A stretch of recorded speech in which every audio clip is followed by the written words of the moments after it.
Assalamualaikum warahmatullahi wabarakatuh. Perkenalkan kami dari kelompok 2 yang beranggotakan saya sendiri Yandra Febrianti dengan nomor BP 1810531018 jurusan Akuntansi Fakultas Ekonomi Universitas Andalas. Perkenalkan, nama saya Valentin dengan nomor BP 1810532017 jurusan Akuntansi Universitas Andalas. Baiklah, perkenalkan nama saya Indah Sri Wulandari dengan BP 1810531055 dari jurusan Akuntansi Universitas Andalas. Baiklah, yang pertama saya akan membahas materi tentang income concept, di mana tujuan dari pendokumentasian income concept tersebut adalah yang pertama, sebagai dasar salah satu bentuk pokok perpajakan, yang kedua, dalam laporan publik sebagai ukuran keberhasilan operasi suatu perusahaan, yang ketiga, sebagai kriteria untuk menentukan ketersediaan dividen, yang keempat, dengan otoritas yang mengatur tarif untuk menyelidiki apakah tarif tersebut adil dan wajar, yang kelima, sebagai panduan untuk wali yang bertugas mendistribusikan pendapatan untuk penyewa hidup sambil melestarikan pokok untuk sisa, yang keenam, sebagai pedoman bagi manajemen suatu perusahaan dalam menjalankan urusannya. Nah, selanjutnya yaitu the nature of income. Penghasilan dibagi dalam bentuk yang pertama, penghasilan psikis atau mengacu pada kepuasan keinginan manusia. Yang kedua, pendapatan real itu mengacu pada peningkatan kekayaan ekonomi. Yang ketiga, pendapatan uang mengacu pada peningkatan penilaian moneter sumber daya. Nah, pengukuran pendapatan psikis sulit dilakukan karena keinginan manusia itu tidak dapat diukur dan dipenuhi pada berbagai tingkatan saat individu memperoleh pendapatan real. Pendapatan uang mudah diukur tetapi tidak mempertimbangkan perubahan nilai unit moneter. Para ekonom umumnya setuju bahwa tujuan mengukur pendapatan adalah untuk menentukan seberapa baik suatu entitas selama beberapa periode waktu. Konsekuensinya, para ekonom fokus pada penentuan pendapatan real. Nah, tujuan perhitungan pendapatan dalam urusan praktis adalah untuk memberikan indikasi kepada masyarakat tentang jumlah yang dapat mereka konsumsi tanpa memiskinkan diri mereka sendiri. Selanjutnya yaitu tentang capital maintenance. Terjadinya pendapatan menyiratkan pengembalian modal yang diinvestasikan. Sebuah pengembalian modal yang diinvestasikan hanya terjadi setelah jumlah yang diinvestasikan telah dipertahankan atau dipulihkan. Terdapat dua konsep utama dari pemeliharaan modal. Yang pertama yaitu pemeliharaan modal keuangan, yang kedua pemeliharaan modal fisik. Perbedaan utama antara pemeliharaan modal fisik dan pemeliharaan modal keuangan itu terletak pada perlakuan holding gains and loss. Nah, selanjutnya current value accounting. Konsep pemeliharaan modal fisik mensyaratkan bahwa semua aset dan kewajiban dinyatakan pada nilai mereka saat ini. Pendekatan yang paling umum untuk pengukuran nilai saat ini adalah entry price or replacement cost, exit value or selling price, and discount present value expect future cash flow. Penjelasannya yang pertama yaitu ada entry price or replacement cost. Ketika kapasitas produktif diukur dengan menggunakan biaya penggantian, aset dinyatakan sebesar biaya menggantinya dengan aset yang sama dalam kondisi serupa. Untuk mempertahankan kapasitas produktif fisik entitas, itu harus menghasilkan arus kas yang cukup untuk menyediakan pengganti fisik aktiva operasi. Untuk menentukan pendapatan di bawah pendekatan ini, pendapatan dicocokkan biaya saat penggantian aset tersebut. Akibatnya, pendapatan dapat didistribusikan kepada pemilik tanpa merusak kapasitas fisik untuk terus beroperasi di masa depan. Dan akibatnya juga, kesesuaian dengan menggunakan pendekatan entry nilai itu bergantung pada asumsi akuntansi kelangsungan bisnis. Pendekatan alternatif untuk perkiraan biaya penggantian adalah dengan menggunakan specific price index. Sebuah specific price index ini dirancang untuk mengukur apa yang telah terjadi pada harga segmen tertentu dari ekonomi. Misalnya, peralatan yang digunakan dalam industri seperti baja atau pertambangan. Penerapan specific price index harus menyediakan pendekatan yang wajar dari biaya penggantian asalkan harga aset yang diukur bergerak dalam cara yang mirip dengan aset di industri. Selanjutnya penjelasan tentang exit value or selling price. Pendekatan penilaian ini membutuhkan penilaian masing-masing aset dari sudut pandang disposal.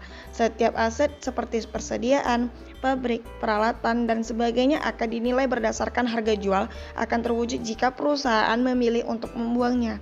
Dalam menentukan harga keluar setara kas, itu dianggap bahwa aset tersebut akan dijual secara teratur, bukannya dilikuidasi paksa. Karena holding gains and Laws itu menerima pengakuan langsung, pendekatan harga keluar untuk penilaian sepenuhnya meninggalkan prinsip resolusi untuk pengakuan pendapatan. Hal penting untuk pengakuan tujuan laba itu menjadi titik pembelian daripada titik penjualan. Sama halnya dengan entry price, exit value juga mempunyai masalah dalam pengukuran. Yang pertama, terdapat masalah dasar penentuan harga jual aset seperti properti, pabrik, dan peralatan yang tidak siap dipasarkan. Yang kedua, gagasan harga keluar harus didasarkan pada harga yang timbul dari penjualan di kegiatan usahanya. Bukan likuidasi paksa, mungkin layak untuk aset seperti persediaan tetapi mungkin tidak praktis.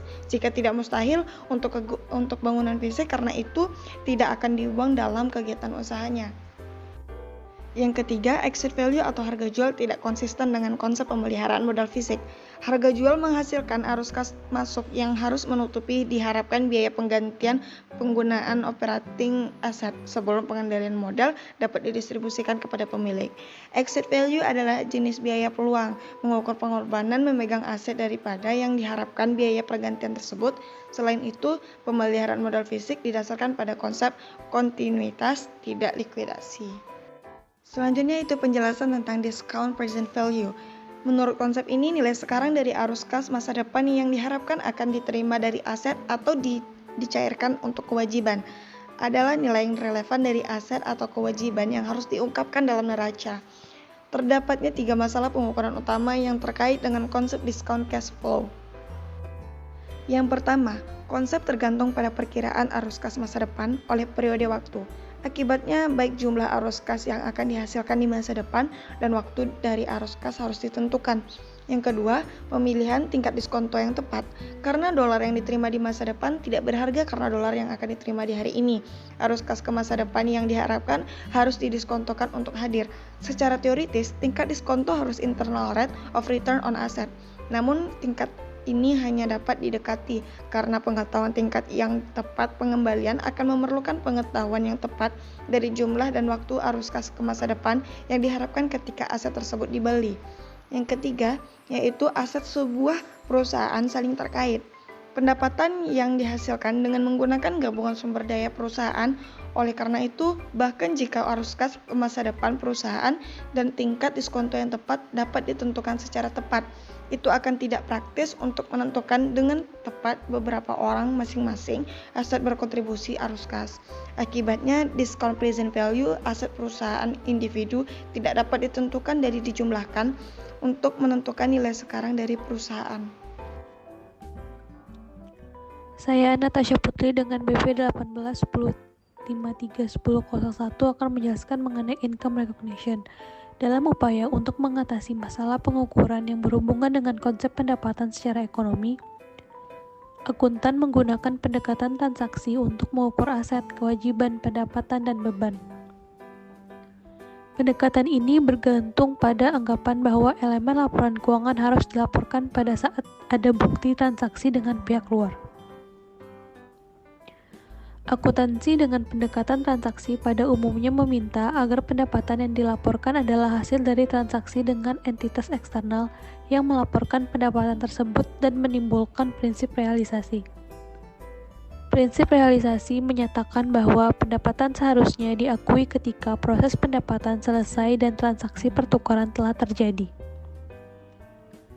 Transaksi merupakan dasar akuntabilitas dalam penentuan waktu pengakuan pendapatan dan jumlah yang harus dicatat. Laporan keuangan sebagai hasilnya dinyatakan dalam modal yang diinvestasikan dalam aset bersih dan pengembalian atas investasi tersebut kepada pemegang saham. Transaksi bertolak belakang dengan konsep pendapatan secara ekonomi dalam hal pendapatan. Secara akuntansi ditentukan dengan mengukur hanya net aset yang dicatat saja, modal eksklusif dan transaksi dividen dalam suatu periode. Konsep pendapatan secara akuntansi pada umumnya tidak mencoba melaporkan nilai yang diharapkan. Menurut Edgar Edward dan Philip Bell, terdapat 4 jenis pendapatan yang dapat disisihkan. Yang pertama adalah current operating profit, yaitu nilai lebih atau keuntungan pendapatan penjualan terhadap biaya input yang digunakan dalam produksi. Yang kedua, realizable cost saving, yaitu kenaikan harga aset yang ditahan dalam suatu periode. Yang ketiga adalah realized cost saving, yang mana merupakan perbedaan antara harga historical dengan harga beli sekarang dari barang yang dijual. Dan yang keempat adalah realized capital gains, merupakan nilai lebih atau keuntungan yang diterima atas penjualan dari biaya historis suatu aset yang didispos. Selanjutnya mengenai measurement atau pengukuran. Pelaporan pendapatan dalam bisnis mengasumsikan bahwa semua item pendapatan dan beban dapat diukur. Pengukuran merupakan memberikan angka atau peringkat kepada objek atau kejadian sesuai aturan. Pengukuran juga merupakan proses membandingkan untuk mendapat informasi yang lebih pasti untuk membedakan satu pilihan dengan pilihan lainnya dalam situasi pengambilan keputusan. Faktor yang mempersulit pengukuran adalah ketidakstabilan dari unit pengukuran, seperti misalnya unit pengukuran akuntansi di Amerika adalah US dollar. Namun, ketidakstabilan dari unit pengukuran ini menyebabkan masalah seperti nilai penjualan yang berubah tiap tahun walaupun jumlah barang yang dijual sama. Masalah ini banyak disebabkan keputusan sepihak yang harus dibuat untuk tujuan pelaporan periodik. Depresiasi amortisasi adalah contoh dari pengukuran sewenang-wenang dengan teknik yang tidak pasti. Maka dari itu, pengguna laporan keuangan harus memahami batasan yang melekat pada teknik pengukuran. Penyebab utama ketidakstabilan dalam pengukuran adalah efek inflasi atau deflasi ekonomi secara keseluruhan yang berdampak pada purchasing power atau daya beli atas mata uang. Inflasi mengikis daya beli aset moneter yang akan mempengaruhi secara negatif nilai uang yang diinvestasikan di aset bersih perusahaan. Laba yang diukur sebagai perubahan dalam tingkat harga net aset yang disesuaikan dari awal periode ke akhir periode di luar transaksi dengan pemilik akan mencerminkan pengikisan investasi modal moneter sehingga akan konsisten dengan konsep financial capital maintenance adalah proses formal dalam mencatat kejadian atau transaksi, sedangkan realisasi adalah proses pengkonversian aset non-kas ke dalam kas atau klaim terhadap kas. Akuntansi dengan pendekatan transaksi mengakui dan melaporkan laba yang terrealisasi atau dapat direalisasi, sehingga pengakuan akuntansi didasarkan pada penentuan kapan realisasi kejadian penting atau krusial dengan pendekatan transaksi menghasilkan laba akuntansi yang mengukur perbedaan antara penjualan produk perusahaan dengan biaya yang muncul terkait dengan produksi. FASB mendefinisikan laba sebagai aliran masuk atau peningkatan lain atas aset sebuah entitas atau penyelesaian kewajiban atau kombinasi keduanya dalam sebuah periode produksi, pelayanan, atau aktivitas lain yang merupakan operasional utama entitas. Komite Asosiasi Akuntansi Amerika merekomendasikan konsep realisasi laba dapat ditingkatkan jika kriteria berikut ini tersedia. Yang pertama adalah laba harus dapat diukur. Kedua, pengukuran laba harus diverifikasi oleh transaksi pasar eksternal. Ketiga, harus ada kejadian penting. Elemen yang paling penting dari pengakuan tersebut adalah poin 3, di mana penilaian kejadian penting menyatakan bahwa laba harus direalisasikan saat terjadi titik paling krusial dalam proses perolehan. Penilaian ini menghasilkan berbagai titik pengakuan laba untuk organisasi pendapatan harusnya diakui ketika dua kondisi di bawah ini terpenuhi. Yang pertama adalah pendapatan telah direalisasikan. Apabila barang dan jasa atau harta lain ditukar dengan kas atau klaim atas kas, pendapatan dianggap dapat direalisasikan apabila aktiva yang diterima dalam pertukaran segera dapat dikonversi menjadi kas atau kas lain dengan jumlah yang diketahui. Yang kedua, pendapatan telah diperoleh, yaitu terjadi apabila entitas bersangkutan pada hakikatnya telah menyelesaikan apa yang seharusnya dilakukan untuk mendapat hak atas manfaat yang dimiliki oleh pendapatan itu, yakni apabila proses menghasilkan laba telah selesai atau sebenarnya revenue recognition. Perusahaan biasanya mengakui pendapatan ketika mereka menjual produk atau jasa mereka, karena penjualan memenuhi kriteria acara penting. Tapi, pengakuan dapat maju atau ditunda karena situasi yang berhubungan dengan penjualan. Ketika tingkat kepastian yang tinggi dikaitkan dengan realisasi, pengakuan pendapatan mungkin mendahului titik penjualan. Sebaliknya, semakin besar tingkat ketidakpastian yang terkait dengan realisasi, semakin besar kecenderungan untuk menunda pengakuan pendapatan. Tingkat kriteria kepastian menghasilkan pengakuan pendapatan pada berbagai titik dalam revenue recognition ada. Yang pertama adalah revenue recognized during the production process. Dalam industri tertentu, pembuatan produk memerlukan waktu yang cukup lama seperti pada industri konstruksi.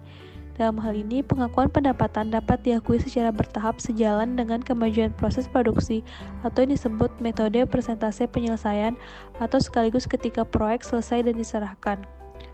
Penentuan persentase diselesaikan selama periode akuntansi mungkin didasarkan pada target yang telah ditentukan, perkiraan rekayasa, atau persentase dari total biaya yang diharapkan terjadi dalam periode akuntansi tertentu. Pendekatan yang terakhir membutuhkan harga jual untuk perkiraan yang wajar atas total biaya produk. Hal ini digunakan dalam akuntansi untuk kontrak konstruksi jangka panjang seperti untuk jalan, kapal, dan bendungan. Karena metode persentase penyelesaian mengakui penghasilan seperti yang diperoleh daripada menunggu sampai transaksi telah selesai, konsep pengakuan pendapatan memberikan pengukuran pendapatan yang lebih dekat dengan konsep ekonomi pendapatan yang didukung. Yang kedua, revenue recognized at the completion of production. Pengakuan pendapatan atas dasar produk selesai biasanya dianggap tepat untuk industri pertambangan dan pertanian, misalnya seperti emas, timah, gandum, dan lain-lain. Pada jenis usaha ini, umumnya produk yang dihasilkan memiliki harga yang sudah pasti dan pemasarannya terjamin. Terdapat beberapa syarat yang harus dipenuhi untuk mengakui pendapatan saat produksi selesai. Pertama, harga jual dapat ditentukan dengan cukup tepat. Kedua, tidak diperlukan kegiatan atau biaya pemasaran yang material untuk menjual produk tersebut. Ketiga, kos produk sulit untuk ditentukan. Keempat, satuan-satuan persediaan dapat saling dipertukarkan atau barang tidak terpengaruh oleh perubahan bentuk dan ukuran. Namun, penggunaannya secara umum mungkin tidak dapat dibenarkan. Kegiatan produksi tanpa penjualan tidak dapat dijadikan bukti yang objektif untuk mengakui pendapatan. Oleh karena itu, pengakuan pendapatan dengan cara ini memerlukan penjelasan dan alasan yang sesuai dengan keadaan. Yang ketiga, revenue recognized as service are performed. 3 langkah yang terlibat dalam kontrak layanan. Yang pertama, pesanan, kinerja pelayanan, dan koleksi uang tunai. Langkah-langkah ini semua dapat dilakukan dalam satu periode akuntansi atau dibagi antar periode. Dalam kontrak layanan, realisasi umumnya harus terhubung dengan kinerja layanan dan pendapatan harus diakui dalam kaitannya dengan tingkat pelayanan yang dilakukan. Realisasi harus diikat untuk jasa yang dilakukan, karena itu adalah keputusan yang paling penting. Penandatanganan kontrak menghasilkan kontrak pelaksana dan koleksi uang tunai bisa mendahului atau mengikuti kinerja pelayanan. Yang keempat adalah revenue recognized as cash is received. Pengakuan pendapatan pada saat kas terkumpul sebenarnya merupakan pengakuan pendapatan berdasarkan basis kas atau cash basis. Berbeda dengan pengakuan saat kontrak yang barangnya belum diserahkan, pengakuan dasar kas digunakan untuk transaksi penjualan yang barang atau jasanya lebih diserahkan tetapi kasnya baru akan diterima secara berkala dalam waktu yang cukup panjang. Alasan digunakannya dasar ini adalah adanya ketidakpastian tentang kolektibilitas atau ketertagihan piutang. Validitas dasar ini cukup didukung untuk perusahaan jasa yang umumnya menentukan tarif dan menagih atas dasar jasa yang telah diberikan. Jumlah tagihan umumnya proporsional dengan jasa yang telah diberikan serta bergantung pada lamanya jasa diserahkan dan dikonsumsi. Saya, Valentin, BP 1810532017, akan melanjutkan penjelasan dari teman saya. Selanjutnya, recent developments. Pada Desember 2008, FASB dan YSB bersama-sama menerbitkan sebuah diskusi awal yang dilihat pada pengakuan pendapatan dalam kontrak dengan pelanggan yang menggambarkan pandangan para dewan berdasarkan kontrak satu model untuk mengenali pendapatan. Model ini pada dasarnya diusulkan akan berlaku pada semua industri dan semua kontrak dengan pelanggan, dengan beberapa pertimbangan. Tujuannya untuk saling mengembangkan model serta meningkatkan laporan keuangan dan keterbandingan dengan mengurangi jumlah pendapatan pengakuan standar entitas yang mengacu kepada semua industri, kontrak kepada pelanggan, dan menjelaskan petunjuk ketika entitas harus mengakui pendapatan. Baiklah, materi yang akan saya bahas yaitu mengenai earnings quality, earnings management, and fraudulent financial reporting. Yang pertama yaitu mengenai earnings quality. Analis dan pengguna lain dari laporan keuangan sangat tertarik dalam laporan laba sebelum beban bunga dan pajak, karena tidak hanya menilai performa kerja lampau, tetapi juga memprediksi arus kas masa depan, yang mana itu mempengaruhi harga sekuritas. Perlu dicatat, laba akuntansi mempengaruhi kebijakan pengakuan pendapatan dan metode-metode lainnya diperlukan untuk mencacahkan pendapatan dan beban dalam jangka waktu tertentu dan penilaian manajer. Semua dapat dibedakan dari kegunaannya sebagai sebuah hasil. Beberapa analis sekuritas telah mulai berfokus pada pendekatan capital maintenance terhadap pendapatan bersih, yang mana berfokus pada pengakuan aset bersih hasil dari aktivitas-aktivitas bisnis selama periode akuntansi, penanaman modal secara eksklusif oleh pemilik-pemilik dan distribusi kepada pemilik. Sudut pandang ini menyimpulkan bahwa sebuah perusahaan tidak mendapatkan income sampai semua pengeluaran telah sudah dipulihkan dan modal ditahan. Karena lebih luas dan lebih komprehensif pendekatan capital maintenance terhadap pendapatan bersih mencerminkan sebuah sudut pandang ekonomi terhadap pendapatan bersih daripada sudut pandang akuntansi. Untuk mengatasi kelemahan dari laba akuntansi yang dilaporkan dan untuk membantu mengarahkan sebuah laba akuntansi dengan laba secara ekonomis, pengguna di laporan keuangan harus menilai kualitas dari laba perusahaan tersebut. Earnings quality atau kualitas laba adalah suatu ukuran dengan korelasi di antara sebuah laba bersih akuntansi perusahaan dengan laba bersih ekonomi. Beberapa teknik mungkin digunakan untuk menilai kualitas laba, termasuk yang seperti yang akan saya bahas berikutnya. Yang pertama yaitu membandingkan prinsip-prinsip akuntansi yang diterapkan oleh perusahaan dengan yang secara umum digunakan oleh industri dan pesaing. Apakah prinsip-prinsip yang digunakan oleh perusahaan mempengaruhi laba? Yang kedua, mengkaji ulang perubahan-perubahan dalam prinsip-prinsip akuntansi dan perusahaan-perusahaan dalam estimasi untuk memastikan jika mereka mempengaruhi laba. Yang ketiga, yaitu untuk memastikan apakah pengeluaran tambahan seperti iklan telah ditunda dengan membandingkan mereka dengan periode sebelumnya. Yang keempat, yaitu kesempatan untuk menilai beberapa bahan-bahan seperti beban garansi tidak tercermin dalam laporan laba rugi. Yang kelima, yaitu memastikan pengganti pengeluaran dari inventory dan aset lainnya, menilai apakah perusahaan menciptakan arus kas yang cukup untuk mengganti aset-asetnya. Yang keenam, yaitu meninjau kembali catatan-catatan laporan keuangan untuk memastikan apakah kerugian yang terjadi ada yang mengurangi laba masa depan dan arus kas masa depan. Selanjutnya itu meninjau kembali hubungan antara penjualan dan piutang. Seterusnya yaitu meninjau diskusi manajemen dan sisi analis dari laporan tahunan dan opini auditor untuk memutuskan opini manajemen untuk masa depan perusahaan dan untuk mengidentifikasi isu-isu dari akuntansi.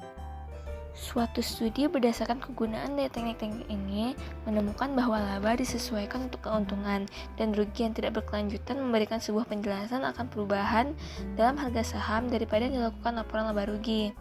Hasil ini menyatakan bahwa investor dan pengguna lainnya dari laporan keuangan harus mencoba untuk menyesuaikan laporan keuangan untuk mencerminkan realitas ekonomi. Materi berikutnya yaitu mengenai earnings management. Earnings management ini sendiri adalah aspek lain dari masalah kualitas laba sebelum pajak dan bunga, di mana earnings management merupakan sebuah percobaan oleh petugas koperasi untuk mempengaruhi laporan laba rugi jangka pendek. Suatu studi menemukan bahwa earnings management terjadi karena alasan yang bervariasi, termasuk diantaranya itu mempengaruhi harga pasar saham, kenaikan kompensasi manajemen, dan mengurangi kemungkinan dari pelanggaran perjanjian pinjaman, dan untuk menghindari intervensi dari regulasi pemerintah. Manajer mungkin berusaha untuk mengatur laba sebelum pajak dan bunga, karena mereka percaya laporan laba sebelum bunga dan pajak mempengaruhi keputusan dari investor dan kreditor. Menilai kelayakan dari teknik earnings management bergantung pada keobjektifannya. Dalam beberapa kasus, earnings management tidak melibatkan teknik di luar lingkup prinsip akuntansi yang diterima secara umum. Manajer koperasi sering memilih kebijakan akuntansi yang memaksimalkan laba sebelum bunga dan pajak dan harga saham. Secara umum, teknik ini melibatkan masalah pengakuan pendapatan dan beban, dan termasuk estimasi piutang tetap tagih, penghapusan persediaan, estimasi persentase penyelesaian proyek konstruksi jangka panjang, dan pemilihan metode depresiasi. Ada 5 teknik yang mengancam integritas laporan keuangan, berdasarkan Arthur Levitt, mantan ketua SEC pada tahun 1998. Yang pertama yaitu taking a bet. Pencatatan biaya pembangunan yang dicatat berlebihan untuk mengurangi aset, yang mana mempengaruhi beban di masa depan. Yang kedua itu creative acquisition accounting, menghindari beban akan datang dengan satu kali pembebanan beban pada proses penelitian dan pengembangan. Yang ketiga itu cookie jar reserve, melebihkan data penjualan atau biaya garansi pada waktu yang baik dan menggunakan kelebihan tersebut pada waktu yang buruk untuk mengurangi beban yang sama. Yang keempat itu abusing the materiality concept, dengan sengaja mencatat kesalahan atau acuh terhadap kesalahan dalam laporan keuangan karena asumsi dampaknya tidak signifikan. Yang kelima itu improper revenue recognition, mencatat pendapatan sebelum diterima dicatat. Berikutnya itu mengenai fraudulent financial reporting. Banyak aktivitas risk manajemen selain agresif melibatkan pertimbangan dan estimasi yang dapat diterima oleh prinsip akuntansi terima secara umum. Manipulasi laba yang berniat untuk mengelabui investor dan kreditor. Oleh karena itu, peraturan atas kecurangan laporan keuangan diadaptasi dari sebuah artikel oleh Dicho and Skinner, menggambarkan perbedaan di antara aktivitas manajemen konservatif, netral, agresif, dan laporan keuangan. Yang pertama itu conservative accounting, di mana pengakuan terlalu agresif dari ketentuan kerugian atau cadangan, dan penilaian lebih diperoleh dalam kegiatan proses penelitian dan pengembangan. Yang kedua itu neutral earnings, laba sebelum beban bunga dan pajak hasil dari menggunakan perspektif netral. Berikutnya itu aggressive accounting, mencatat loss atau cadangan lebih rendah. Dan berikutnya itu fraudulent accounting, mencatat penjualan sebelum mereka mendapatkan bayaran dan sesuai kriteria pengukuran, serta mencatat penjualan efektif dan mencatat penjualan lebih cepat dari seharusnya. Dan yang terakhir itu mencatat inventory yang berlebihan. Berikut ini adalah beberapa hal yang punya potensi untuk dilakukan kecurangan, yaitu diantaranya yang pertama, dominasi di dalam jajaran direksi. Yang kedua, kompensasi manajer berimbang dengan harga saham. Ketiga itu sehingga mengganggu auditor, sehingga mengganti pegawai, laba yang memburuk, pertumbuhan yang tidak normal. Seterusnya itu hutang yang banyak dan kekurangan jumlah kas. Seterusnya itu kondisi ekonomi yang tidak baik dan delisting dari pasar saham. Baiklah, sekian dari materi saya sekaligus materi dari kelompok saya. Terima kasih atas segala perhatian dan mohon maaf apabila ada kesalahan. Assalamualaikum warahmatullahi wabarakatuh.